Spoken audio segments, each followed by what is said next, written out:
Hi, it's Redheaded Riding Hood here. Red for short. I forgot to read you William Barclay's daily celebration. I had fun going live with Lindy.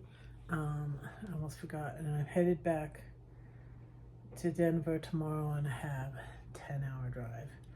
So I'm gonna do tomorrow's also. And I forgot to say that it is my parents' 75th wedding anniversary in heaven. Yeah, my mom passed in 2009. My dad passed in 2020, but June 24th was their wedding anniversary. And I would have been married 75 years. They got married in 1949. Okay. So, I'm very thankful.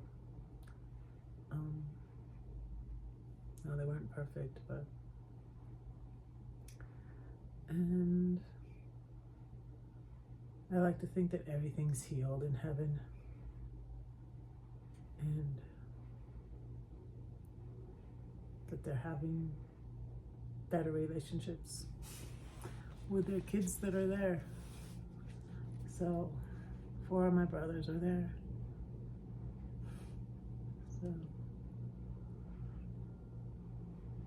I don't know. That's the way I like to think about it. Today's is Nuisances. The men who have done most for the world have been, nuisances. I'm sorry. Nuisances. Trying to turn it into a positive word, but it's nuisances. Nuisances. Okay. There's hope for Red after all. The men who have done the most for the world have been nuisances. They called Socrates the gadfly. We mentioned this earlier because he stung men out of their contented, sleepy lethargies. Antisthenes,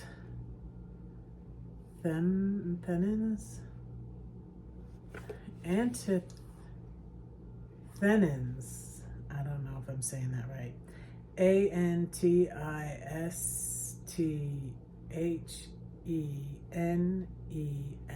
the great cynic philosopher, used to say that truth is like the light to sore eyes, and he who never hurts anyone never helps anyone either.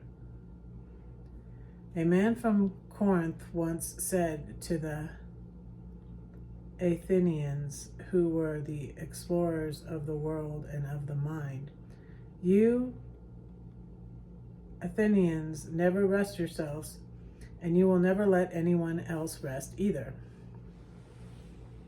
Jesus likened the kingdom to leaven, and when leaven is put into the dough, it makes the dough bubble and seethe and erupt. Matthew 13:33. The Thessalonians characterized Christians as those who were turning the world upside down. Acts 17, verse 6. 2 men were once talking about a great satirist who bravely and passionately rebuked the world for its sins and follies and mistakes. "He kicked the world about," said one, "as if it had been his football." "True," said the other, "but he kicked it to the goal." There is a sense in which the man who would help men must be a nuisance. This is interesting. I think this is timely for me right now. The way to amendment is never to regard rebuke and criticism as a nuisance, but as a blessing. "Thank you," said our chairman, "for being a nuisance. He who will not listen to criticism can never hope to see or to overcome his faults. And he who does not wish to be disturbed can never bear the presence of Jesus." The great question is, what if a man does not want to? What if he is well content to stay the way he is? What if his one aim is simply to keep things as they are and not to be bothered? What if he does not wish to be changed and remade? For such a man, the Christian way is impossible. And for such a man, Jesus Christ is only a nuisance to be avoided and, if possible, to be eliminated. The man who would help the world must run the risk of being a nuisance, and the man who would be helped must have the grace and the humility to accept criticism, never to resent rebuke, and so, by seeing his faults in the light of Christ and by conquering them in the grace of Christ, he will rise to higher things. That's really good.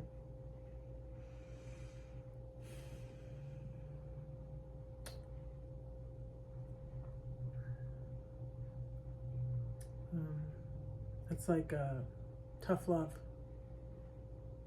Yeah. All right. Don't say that no one cares for you, because I do, and God does too.